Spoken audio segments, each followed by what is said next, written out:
Here's what I like to do whenever I'm starting a fast. And at the end of the video, I'll tell you exactly why I do this kind of stuff.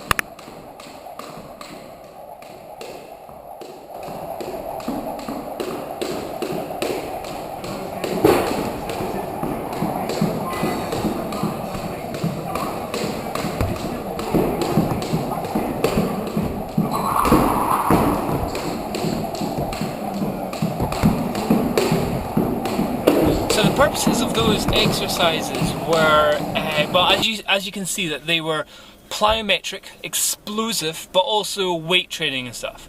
What I would say is at the end of a fast, you need to do kind of a long distance endurance training to get the most out of it. But at the start, my advice is you want the most amount of anabolic hormones going through your body, natural anabolic hormones. So you'll naturally, whenever you do weight training like that, you will have a growth hormone response. And you will also, because you've done high intensity exercises, you'll have also had a testosterone response and some other stuff, I can't remember. However, you will also, whenever you're doing those exercises, you're very rapidly depleting your muscles of carbohydrates, glycogen, sugar, whatever. And your body is having to pump the sugar that's in your body, in other places, into your muscles. So you're actually having an increase of insulin during that time of doing those exercises as well.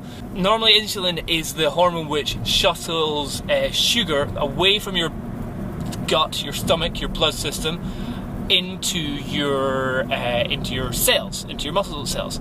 And if you're doing high intensity exercise and you're suddenly depleting all the sugar which is in your cells, then your body kind of goes, oh, wait a minute, what the heck, we need to put some of this stuff in here. So that's why you can have both an insulin response and a growth hormone response at the same time. You've got to remember your hormones are not like on-off switches. Yeah, well, they can be turned on and off, but however, they are hormones. They are drugs which are floating around inside your blood system. So whenever you stop doing something, the hormone is still pumping around your body. So if you do something, if you suddenly chop off your testicles, you will still have testosterone floating around your body for the next 12 hours. It has like a half-life, I think is what it's called.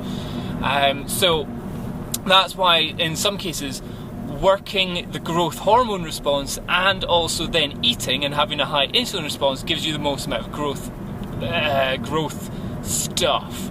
However, with what I'm wanting to do is I'm wanting to try and burn as much fat as possible. So again, what I was saying is that from doing those high intensity exercises, I have depleted the glycogen from my muscles repeatedly. So my body's having to get used to pumping sugar back into my muscle cells, back into my muscle fibers.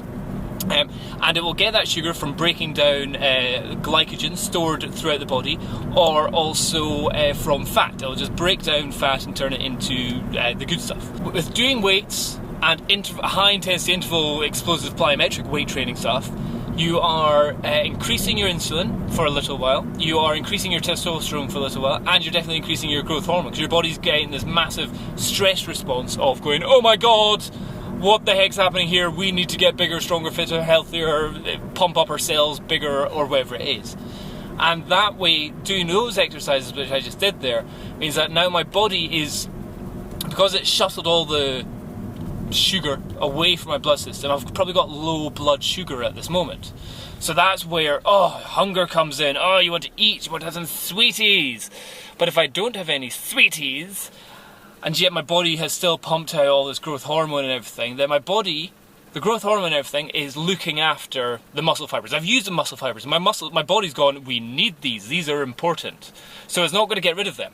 Instead, the catabolic hormones which are coming out, which are your adrenaline, noradrenaline, epinephrine? Yeah, same thing. Your other catecholamines, stuff which breaks down cortisol, stuff like that. Stuff which breaks down cells for fuel. Well, they're not really getting a chance to go to the muscle fibers to break them down for fuel, because obviously the muscle fibers are like, woohoo, we've just got a lot of insulin, we're like totally awesome. So now the only thing which doesn't have anything being pumped to it is the fat cells. So catecholamines, your fat burning stuff, will just kind of go, right, we need to get fuel, We can't get it from our intercellular muscle stuff or our muscles, so let's just go get it from our fat cells. They were no use to us in the last hour or so, so let's get some energy from them. Let's break them down and shuttle the nutrients that we get from our fat into the muscles which we've just used. So, boom! Over the next however many hours that I'm fasting, planning on 32, if not more, my body just now is in muscle, not muscle growth, you know, I'm not growing any muscles. This isn't a bodybuilding tip, really. But my body is in muscle preserving hormone response, but also at the same time in a fat catabolizing, catabol? Same thing, I think. Whatever. If you're catabolic, you are breaking down. So my body is a catabolic state, but it's just breaking down fat, fingers crossed, and yet I'm in an anabolic state in that the fat which has been broken down is now being shuttled to the muscles so that I've got energy to go and do stuff. And also replenish all my glycogen stores as well. But for me, yeah, your hunger will go through the roof after about 2 or 3 hours after you've had your gym session. So like just during your gym session, or just after, or the 2 hours after, you probably won't feel hungry. Like just now, not hungry in the slightest. But 2 hours later, I will be chomping at the bit for some food, and it'll be most likely sugary, sweety, yummy stuff. So normally I would say, yeah, go eat wherever you want at that time. However, for me just now, because I'm wanting to fast, because I'm wanting to burn as much fat as possible just now, and because fasting is good for you in other ways as well, to do with swelling and immune system and all that, I am going to get stuff which will satisfy psychologically my sweet tooth, and also some coffee. So coffee and sweeteners, Diet Coke, because I love that stuff, Diet Pepsi, cherry Diet Pepsi, oh, so good, getting some of that, and maybe a little bit of almond milk. So almond milk, far fewer calories than normal milk. It's about, I think it's 27, if you get unsweetened obviously, unsweetened almond milk has about 27 calories per 200 mils, so that's piles. So I can have 200, so I can have a nice white looking coffee with some sweeteners in it, and it won't be the amount of calories that I will have burnt just sitting there drinking that stuff. So that's what I'm going to get just now. Almond milk got, unsweetened, and cherry Pepsi. Woohoo! 26 calories per 200 mils. So in this whole thing, there's only 150 calories. You can't even get that in like 200 mils of normal milk. So here's the super secret tip about when fasting is, whenever you fast, try and at the end of the fast be the same weight, if not heavier, than what you were whenever you started the fast. Now, some of you are like, how is that possible? If you go for 36 hours of not eating, how are you going to be the same weight? Well, that's the challenge. That's the challenge, and that's the benefit. Whenever you are fasting, your body is, like, your body's got two responses. It's your fight and flight, or fight or flight, is one response, and the other one is your rest and digest. Now, if you are exercising, you're in your fight or flight response, and your body is pumping lots of cool stuff out and it's all great. If you're eating and you're sitting around doing nothing, then you're in your rest and digest mode. And your rest and digest mode means your stomach starts moving stuff around, your intestines push your poo out, and you can do a jobby. So I would always say, just another tip, is just that generally try and have it so it's two completely separate things. Your exercise time, your eating time, try and not mix them together. I mean, like, walking while eating probably isn't as good as sitting down, having some food, and then going for a walk before or after. Probably better before. Anyway, the point is, so whenever you're fasting and you're resting, you're not digesting. So what's actually happening is your stomach's not really doing anything. You're not creating any gastric juices, you're not creating any movement through your esophagus down into your stomach to push anything through or anything like that. So you may find that after 36 hours, you haven't actually been to the toilet. You're like going, what the heck? Last time I ate was almost 2 days ago and I haven't done a poo.